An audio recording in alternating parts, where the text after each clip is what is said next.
वंदे मातरम विद्यार्थियों और स्पेशली किसी भी कंपटीशन की तैयारी करने वाले अभ्यर्थियों, पिछले वीडियो में हमने स्थानीय स्वशासन के बारे में अध्ययन किया था, जिसमें विभिन्न जो समितियां गठित की गई थी भारत में, जिसमें तोंगन समिति है या बलवंत राय मेहता समिति है, अशोक मेहता समिति, राव कमेटी वगैरह, इनके बारे में विस्तार से अध्ययन किया था।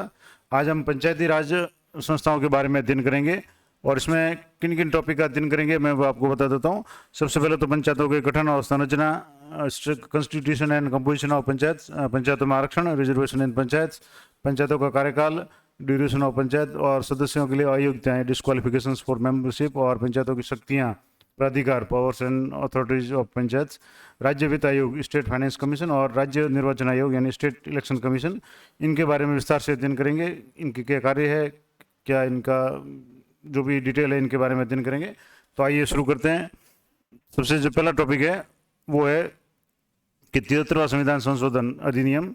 73वां संविधान संशोधन अधिनियम है वो 1992 के में जो पारित हुआ था, उसके पारित होने से देश के संघीय लोकतांत्रिक ढांचे में एक नए युग का सूत्रपात हुआ और पंचायती राज संस्थाओं को संवैधानिक दर्जा प्राप्त हुआ। यानी 73वां जो संविधान संशोधन था वो पंचायती राज से संबंधित था और 74वां है वो नगरीय निकायों से संबंधित था। और इस संविधान संशोधन द्वारा संविधान के भाग 9 को पुनः स्थापित कर 16 नए अनुच्छेद जोड़े गए। कौन कौन से अनुच्छेद? 243 से लेकर के, यानी 243(1) या 0 से लेकर के अनुच्छेद 243(O) तक 16 नए अनुच्छेद जोड़े गए और 11वीं अनुसूची जोड़ी गई। ये महत्वपूर्ण बात है और इसलिए इसको मैंने कलर में भी किया है। इसके द्वारा पंचायतों के गठन, संरचना, निर्वाचन, सदस्यों की अर्हताएं, निरर्हताएं, पंचायतों की शक्तियां, प्राधिकार, उत्तरदायित्व आदि के लिए प्रावधान किए गए हैं। यानी 73वां संविधान संशोधन है वो पंचायती राज से संबंधित बहुत महत्वपूर्ण संशोधन है। अब इस चैनल पे मैं अधिकांश जो जीके के वीडियो अपलोड करूंगा और विभिन्न कंपटीशन में पूछे जाने वाले जो भी प्रश्न हैं उनको भी मैं शामिल करने का प्रयास करूंगा। तो चैनल पे बने रहें और लाइक, शेयर और सब्सक्राइब कर लें। नेक्स्ट है कि 11वीं अनुसूची में 29 विषयों का उल्लेख है। यानी 11वीं अनुसूची जो जोड़ी गई उसमें 73वें संविधान संशोधन द्वारा उनमें 29 विषयों का उल्लेख किया गया, जिन पे पंचायतों को विधि बनाने की शक्ति प्रदान की गई, यानी उनके ऊपर पंचायतें कानून बना सकती है। यानी कि 29 विषय वो पंचायती राज संस्थाओं को हस्तांतरित किए गए और यह संशोधन अधिनियम 24 अप्रैल 1993 को प्रवर्तित हुआ और इसलिए प्रत्येक वर्ष 24 अप्रैल को पंचायत दिवस के रूप में मनाया जाता है।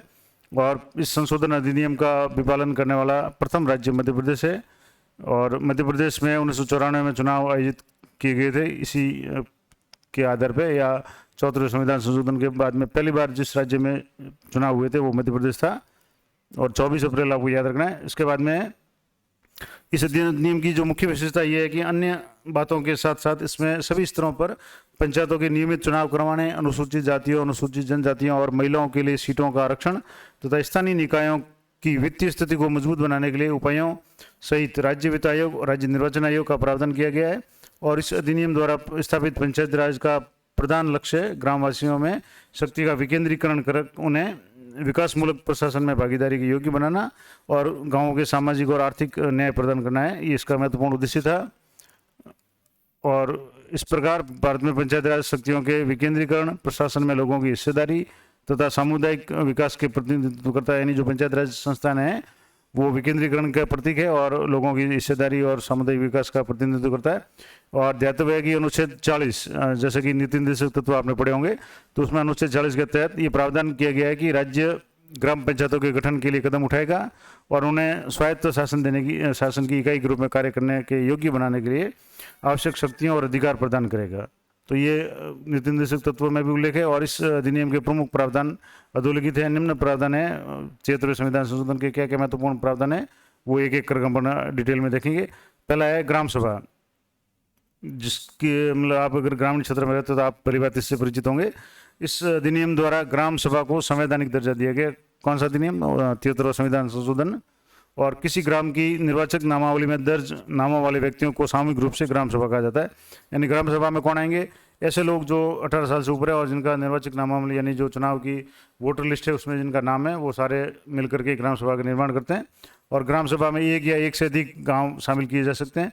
अगर गांव बड़ा है तो एक गांव की ग्राम पंचायत होती है और अगर मान लो छोटा गांव है तो 2 या उससे भी अधिक गांव शामिल किए जा सकते हैं। अनुच्छेद 243 क यानी अनुच्छेद 243 है, ये पूरा पंचायत राज से संबंधित है। और जिसके भी अलग अलग भाग है, तो 243 क के अनुसार ग्राम सभा ग्राम के स्तर पर ऐसी शक्तियों का प्रयोग और ऐसे कार्यों को करेगी जो राज्य विधानमंडल विधि द्वारा उपबंधित करे। ग्राम पंचायत ग्राम सभा के की कार्यकारी संस्था है, और ग्राम सभा की कार्यकारी संस्था ग्राम पंचायत हो गई, जिसका मुखिया सरपंच होता है। और ग्राम सभा ग्राम पंचायत के कार्यों का निरीक्षण तथा मूल्यांकन करती है। नेक्स्ट जो टॉपिक है, पंचायतों का गठन और संरचना, constitution and composition of panchayat. अब अनुच्छेद 243 बी, जैसे ये हो गया तो उसके बाद में बी है, भारत में त्रिस्तरीय पंचायत राज व्यवस्था का प्रावधान करता है। यानी जैसे बलवंत राय मेहता समिति ने शुरुआत में ही त्रिस्तरीय पंचायत राज की जो अनुशंसा की थी। प्रत्येक राज्य में ग्राम स्तर पर ग्राम पंचायत, मध्यवर्ती स्तर पर क्षेत्र पंचायत और जिला स्तर पर जिला पंचायत के गठन का प्रावधान है। किंतु उस राज्य में जिसकी जनसंख्या न्यूनतम जनसंख्या यानी 20 लाख से कम है, जनसंख्या काफ़ी कम है, वह मध्यवर्ती स्तर की पंचायतों का गठन करना आवश्यक नहीं है। और एक विशेष बात देते हुए है कि भारत में पश्चिम बंगाल ऐसा राज्य है जहाँ 4 स्तरीय पंचायत व्यवस्था अपनाई गई है। सामान्य रूप से 3 स्तरीय है, लेकिन जैसे राजस्थान में भी 3 स्तरीय है, लेकिन पश्चिम बंगाल में 4 स्तरीय है। वहाँ कौन कौन से हैं? वहाँ 4 स्तरीय कौन कौन से हैं? एक तो है ग्राम पंचायत, अंचल पंचायत, आंचलिक परिषद और जिला परिषद। तो ये 4 स्तरीय पंचायत वहाँ स्ट्रक्चर है, लेकिन राजस्थान में त्रिस्तरीय व्यवस्था है। पंचायतों की संरचना के बारे में प्रावधान अनुच्छेद 243 सी में किया गया है। इसके तहत राज्य विधानमंडल द्वारा को विधि द्वारा पंचायतों की संरचना के संबंध में उपबंध करने की शक्ति प्रदान की गई है। यानी कि राज्य विधानमंडल इसके संबंध में कानून बना सकता है, परंतु किसी भी स्तर पर पंचायत के प्रादेशिक क्षेत्र की जनसंख्या का ऐसी पंचायत में निर्वाचन द्वारा भरे जाने वाले स्थानों की संख्या से अनुपात समस्त राज्य में एक साथ यथासाध्य एक ही होगा। यानी उनका जो पैमाना है वो एक ही होगा। और पंचायतों के सभी स्थान प्रादेशिक निर्वाचन क्षेत्रों से प्रत्यक्ष निर्वाचन द्वारा चुने गए जनप्रतिनिधियों द्वारा भरे जाएंगे। और ग्राम पंचायत के अध्यक्ष का चुनाव राज्य सरकार द्वारा बनाई गई विधि के अनुसार तथा मध्यवर्ती और जिला पंचायतों के अध्यक्ष का चुनाव उसके निर्वाचित सदस्यों द्वारा अपने में से किया जाएगा। या इसको सरल भाषा में समझे तो जैसे ग्राम पंचायत का जो मुखिया सरपंच होता है उसका चुनाव है वो जनता या जो भी वोटर है वो प्रत्यक्ष रूप से करते हैं, लेकिन जो मध्यवर्ती स्तर जैसे जिला परिषद और पंचायत समिति जो सदस्य होते हैं इनके जो चुनाव है वो अप्रत्यक्ष रूप से, इनके जो अध्यक्ष वगैरह है इनके चुनाव अप्रत्यक्ष रूप से होते हैं। जैसे जिला प्रमुख है और जिला प्रधान, इनका चुनाव है वो पंचायत समिति सदस्य और जिला परिषद सदस्य मिलकर के करते हैं, और इन सदस्यों का चुनाव है वो जनता के द्वारा किया जाता है। तो इनके अध्यक्षों का जो चुनाव है वो अप्रत्यक्ष और इनके सदस्यों का चुनाव है वो प्रत्यक्ष रूप से किया जाता है। ये महत्वपूर्ण बात थी। और लोकसभा, राज्यसभा, विधानसभा और विधान परिषद के सदस्यों का मध्यवर्ती और जिला पंचायतों में प्रतिनिधित्व पदेन सदस्य के रूप में राज्य विधानमंडल द्वारा बनाई गई विधि के द्वारा नियुक्त किया जाएगा। यानी उनको कितना प्रतिनिधित्व दिया जाएगा, या जो भी जिला परिषद वगैरह है उसमें वहाँ के एमएलए वगैरह है, एमपी है, लोकसभा अध्यक्ष वगैरह, ये लोकसभा सदस्य वगैरह ये इसके पदेन सदस्य होते हैं और भी इनकी विभिन्न जो मीटिंग बैठकें वगैरह है उनमें भी भाग लेते हैं। तो ये राज्य द्वारा जो भी विधानमंडल तय करेगा उसके हिसाब से इनका प्रावधान होगा। और कुछ समितियां जो पंचायत राज संबंधित थी, हालांकि विस्तार से पिछले वीडियो में हमने पढ़ा है। अगर आप इनके बारे में विस्तार से जानना चाहते हैं तो मैं इसका लिंक इस वीडियो के डिस्क्रिप्शन में दे दूंगा, वहाँ से आप उस वीडियो को देख सकते हैं जिसमें मैंने इन समितियों के बारे में पूर्ण विस्तार से बताया, जिसमें बलवंत राय मेहता समिति 1956, अशोक मेहता समिति 1977, PVK राव समिति 1985, LM सिंघवी समिति 1986, PK थुंगन समिति 1988 और संथानम समिति और सादिकली समिति, ये कुछ महत्वपूर्ण समितियाँ थी जो पंचायत राज व्यवस्था से संबंधित है। अब नेक्स्ट टॉपिक है पंचायतों में आरक्षण, रिजर्वेशन इन पंचायत। तो अनुच्छेद 243D के तहत पंचायतों में अनुसूचित जातियों, अनुसूचित जनजातियों तथा महिलाओं के लिए स्थानों के आरक्षण का प्रावधान किया गया है। अनुसूचित जातियों तथा अनुसूचित जनजातियों के लिए स्थानों का आरक्षण उनकी जनसंख्या के अनुपात में होगा और इनमें से 1/3 सदस्य या स्थान इन वर्ग की महिलाओं के लिए आरक्षित होगा। साथ ही पंचायत के कुल स्थानों का 1/3 स्थान स्त्रियां सभी वर्ग की के लिए आरक्षित होगा, जिसमें अनुसूचित जातियां, अनुसूचित जनजातियों की स्त्रियों के लिए आरक्षित स्थान सम्मिलित होंगे। यानी कि महिलाओं का जो कुल जो रिजर्वेशन है वो 1/3 होगा।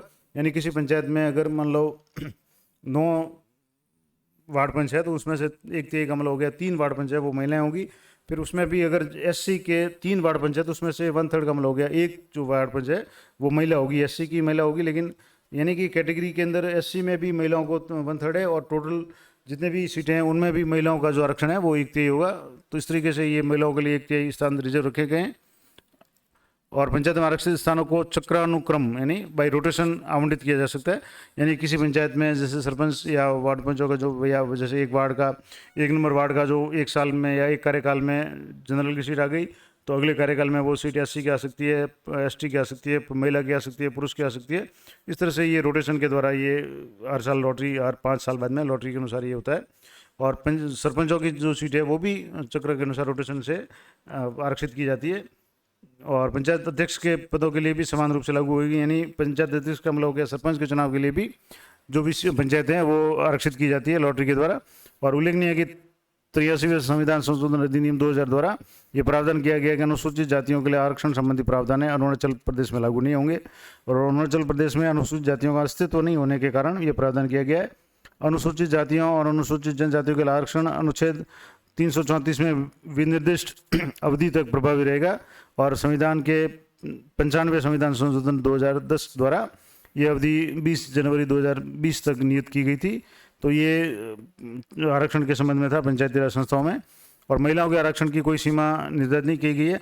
अन्य पिछड़ा वर्ग के लिए पंचायतों में आरक्षण का प्रावधान नहीं है, किंतु राज्य विधानमंडल अन्य विधान वर्गों के को उसकी किसी स्तर की पंचायत में या अध्यक्ष पदों पर आरक्षण दे सकता है। यानी ये राज्य को ऊपर छोड़ दिया गया है कि वो अपने उस प्रदेश की या प्रदेश की परिस्थितियों के अनुसार अन्य पिछड़ा वर्ग को भी आरक्षण दे सकती है। और उल्लेखनीय है कि उत्तर प्रदेश राज्य विधानमंडल ने 2000 में पंचायत राज अधिनियम 1947 में संशोधन कर अन्य पिछड़ा वर्ग के लिए आरक्षण का प्रावधान ये किया था। तो इस तरीके से अन्य पिछड़ा वर्ग का जो प्रावधान का है वो राज्य में छोड़ दिया है। अब पंचायतों का कार्यकाल, ड्यूरेशन ऑफ पंचायत, तो सभी स्तर की पंचायतों का कार्यकाल प्रथम अधिवेशन की तिथि से 5 वर्ष निर्धारित किया गया है। यानी जो सामान्य कार्यकाल है वो 5 साल का है। और अनुच्छेद 243(3) के अनुसार पंचायत के नए निर्वाचन उसके कार्यकाल समाप्त होने से पूर्व ही करा लिए जाएंगे। और यदि उसे उस समय से पूर्व भंग किया जाता है तो 6 माह की अवधि में के पूर्व ही पुनः चुनाव करवा लिए जाएंगे। यानी सामान्य रूप से 5 साल का जो कार्यकाल पूरा होता है तो 5 साल में 5-6 महीने रहते हैं, तभी चुनाव प्रक्रिया शुरू हो जाती है। और 5 साल का कार्यकाल पूरे होते होते नई जो पंचायत का है वो गठन हो जाता है। और किसी कारण से नहीं होता है तो अधिकतम 6 माह से ज़्यादा का ये गैप नहीं हो सकता। किंतु यदि भंग की गई पंचायत का निर्धारित कार्यकाल 6 माह से कम रह गया हो तो ऐसा चुनाव कराया जाना आवश्यक नहीं होगा। ध्यातव्य है कि पुनर्गठित पंचायत का कार्यकाल शेष अवधि तक ही होगा।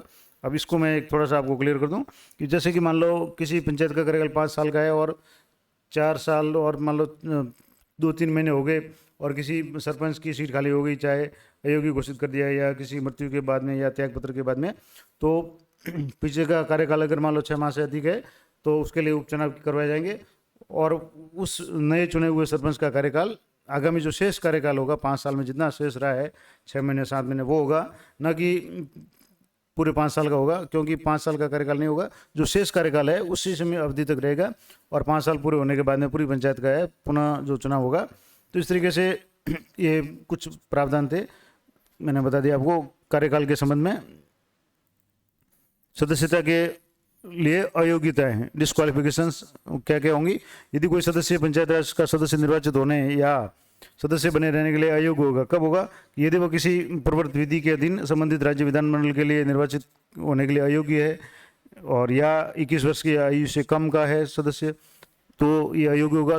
तीसरा पॉइंट है कि यदि वह राज्य विधानमंडल द्वारा बनाई गई किसी विधि के अधीन अयोग्य है। उल्लेखनीय है कि यदि वह ये प्रश्न उठता है कि किसी पंचायत का कोई सदस्य उक्त प्रकार के किसी निर्धनता से ग्रस्त है या नहीं, तो ऐसे प्रश्न ऐसे प्राधिकारी को विनिश्चय के लिए निर्देशित किया जाएगा, जैसा कि राज्य का विधानमंडल विधि बनाकर विहित करे। यानी जो भी कानून राज्य सरकार द्वारा बढ़ाया जाएगा उसके अनुसार उस पर निर्णय लिया जाएगा। और ये अनुच्छेद 243(f) में ये प्रावधान किया गया है सदस्यों की अयोग्यता के संबंध में। नेक्स्ट है पंचायतों की शक्तियाँ और प्राधिकार, powers and authority of panchayat. तो राज्य विधानमंडल को ये शक्ति दी गई है कि वह पंचायतों को ऐसी शक्तियाँ और प्राधिकार दें जो उन्हें स्वायत्त शासन की संस्थाओं के रूप में कार्य करने में समर्थ बनाने के लिए आवश्यक है।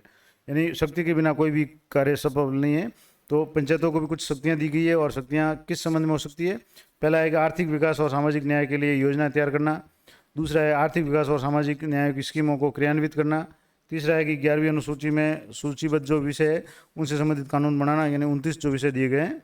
और उल्लेखनीय है कि अनुसूची 11 में 29 जो विषय है ऐसे विषय दिए गए हैं जिनके संबंध में पंचायतों को शक्ति का अनिवार्य रूप से हस्तांतरण किया गया है, यानी कि उनके संबंध में वो कानून बना सकती है। अगले वीडियो में उन 29 विषयों का भी मैं जिक्र आपको बता दूंगा कि कौन कौन से 29 विषय है जो पंचायत राज संस्थाओं को हस्तांतरित किए गए, जिनके ऊपर पंचायतों को कानून बनाने का अधिकार है। तो वह मैं नेक्स्ट वीडियो में बढ़ाऊंगा, क्योंकि ये वीडियो काफ़ी लंबा हो जाएगा। तो अगले वीडियो में मैं 29 विषयों को विस्तार से बता दूंगा।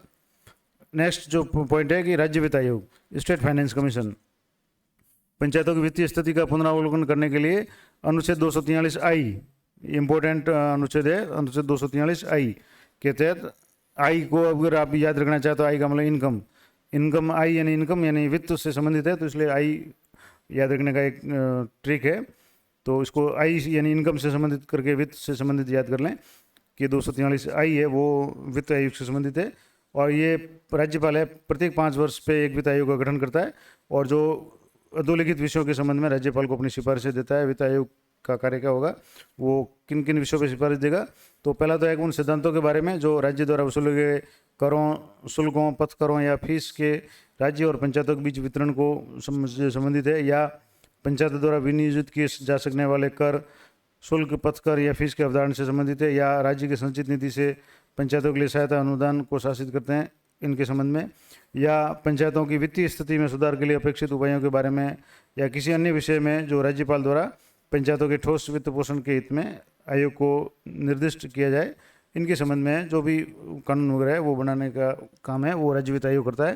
यानी मुख्य रूप से पंचायती राज संस्थाओं को कर संबंधित या जो भी वित्तीय सुधार के लिए जो भी उपाय सुझाना है वो राज्य वित्त आयोग का कार्य है।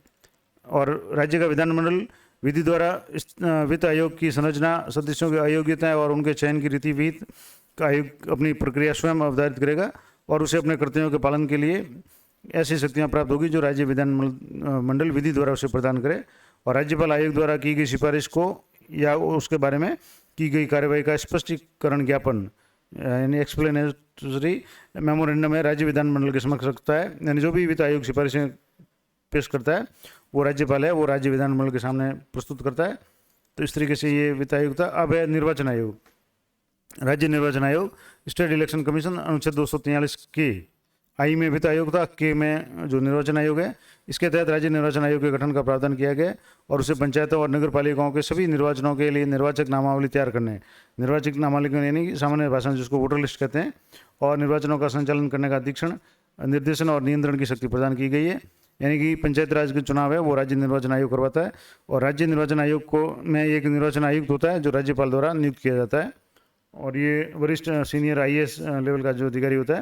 और राज्य निर्वाचन आयोग की शर्तें, सेवा शर्तें और पदावधि यानी कितना कार्यकाल होगा वो राज्यपाल द्वारा निर्धारित की जाती है, और राज्य निर्वाचन आयुक्त की नियुक्ति के पश्चात उसकी शर्तों में कोई अलाभकारी परिवर्तन नहीं किया जा सकता, और राज्य निर्वाचन आयुक्त को उसी आधार पर या उसी प्रक्रिया से पद से हटाया जा सकता है जो कि उच्चतम न्यायालय के न्यायाधीश के लिए विहित है। यानी इसको हटाने की जो महाभियोग टाइप जो प्रक्रिया है वो न्यायाधीशों को जो हटाने की प्रक्रिया होगी वही राज्य निर्वाचन आयोग के अध्यक्ष को हटाने की जो प्रक्रिया है वो रहेगी। और उल्लेखनीय है कि निर्वाचन के दौरान आयोग के अनुरोध पर राज्यपाल उसे उतने कर्मचारी उपलब्ध कराता है जिससे उसे अपने कर्तव्य निर्वहन के लिए आवश्यक हों। यानी चुनाव के दौरान निर्वाचन आयोग को राज्यपाल है वो राज्य कर्मचारियों को उपलब्ध करवाता है, और सारे कर्मचारी है वो राज्य निर्वाचन आयोग के अधीन चुनाव के समय में काम करते हैं। और पंचायतों के निर्वाचन के संबंध में सभी विषयों पर विधि बनाने का जो अधिकार है राज्य विधानमंडल को है, और ध्यातव्य हुए कि पंचायत चुनाव का निर्णय राज्य सरकार द्वारा किया जाता है। भारत के निर्वाचन आयोग की भांति राज्य निर्वाचन आयोग भी एक स्वतंत्र संवैधानिक निकाय है। यानी जिस प्रकार जो देश में MLA MP के चुनाव के लिए भारत निर्वाचन आयोग है, उसी प्रकार राज्यों के जो पंचायत राज चुनावों के लिए राज्य निर्वाचन आयोग का गठन किया गया है। और ध्यातव्य है कि नगर पालिकाओं के लिए निर्वाचक नामावली तैयार करवाने तथा निर्वाचन कराने का दायित्व राज्य निर्वाचन आयोग को अनुच्छेद 243 ZA के तहत दिया गया है। यानी नगर पालिकाओं और पंचायतों के चुनाव का संपूर्ण कार्य जो भी ये काम है वो राज्य निर्वाचन आयोग द्वारा किया जाता है, उसकी जिम्मेदारी उसकी है। अब कुछ एक इम्पोर्टेंट जो बात है कि भाग 9 जो पंचायत राज से संबंधित है उसका लागू न होना अब किस में है कि अनुच्छेद 243M के अनुसार भाग 9 यानी पंचायत से संबंधित प्रावधान कुछ अधोलिखित राज्यों या क्षेत्र पर लागू नहीं होते। किन किन में, या तो अनुच्छेद 246 के खंड जिसमें निर्दिष्ट अनुसूचित क्षेत्र है, या खंड 2 में निर्दिष्ट जनजाति क्षेत्र, इसके अलावा नागालैंड, मेघालय और मिजोरम राज्यों में, जिसको शॉर्ट में मीना कह सकते हैं, में यानी मेघालय, मी यानी मिजोरम और ना यानी नागालैंड, दूसरा, मणिपुर राज्य के ऐसे प्रवर्ती क्षेत्र जिनके लिए तत्समय प्रवर्त किसी विधि के अधीन जिला परिषद डिस्ट्रिक्ट काउंसिल्स विद्यमान है, या पश्चिम बंगाल के दार्जिलिंग जिले के प्रवर्ती क्षेत्र जिनके लिए तत्समय प्रवर्त किसी विधि के अंतर्गत दार्जिलिंग गोरखा परिषद प्रवर्ती परिषद विद्यमान है। इन क्षेत्रों को छोड़ करके बाकी सभी पे पंचायत राज ये लागू है, इन क्षेत्रों को छूट दी गई है। तो ये कुछ महत्वपूर्ण जानकारी थी पंचायत राज से संबंधित। अगला जो टॉपिक होगा हमारा वो होगा नगरीय प्रशासन, नगर पालिका यानी म्यूनिसिपल गवर्नमेंट, म्यूनिसिपलिटीज़। अब इससे संबंधित कौन कौन से टॉपिक का अपन अध्ययन करेंगे वो भी मैं आपको बता देता हूँ। तो इसमें नगर पालिकाओं का गठन है, नगर पालिकाओं की संरचना है, स्थानों का उसमें आरक्षण है, नगर पालिकाओं की अवधि कितनी होगी, सदस्यता के लिए क्या अयोग्यताएं होगी, नगर पालिकाओं की शक्तियाँ और प्राधिकार क्या क्या होंगे, और कर अधिरोपण की जो शक्तियाँ हैं वो है, और राज्य वित्त आयोग के संबंध में जो नगर पालिकाओं से संबंधित टॉपिक है, इनसे संबंधित जो भी महत्वपूर्ण बातें हैं वो अगली वीडियो में डिस्कस करेंगे। आशा करता हूँ ये वीडियो आपके लिए उपयोगी रहेगा। और अगर आप किसी भी कंपटीशन की तैयारी कर रहे हैं तो ये पंचायती राज या स्थानीय जो स्वशासन है ये फेवरेट टॉपिक है, सभी कंपटीशन में पूछा जाता है। तो इस वीडियो को ज़्यादा से ज़्यादा अपने मित्रों के साथ शेयर करें और चैनल को सब्सक्राइब कर लें ताकि अगला जो भी वीडियो होगा नगर पालिका से संबंधित उसका नोटिफिकेशन वीडियो अपलोड होते ही आपको मिल जाए। तो मिलते हैं नेक्स्ट वीडियो में, तब तक जय हिंद, जय भारत।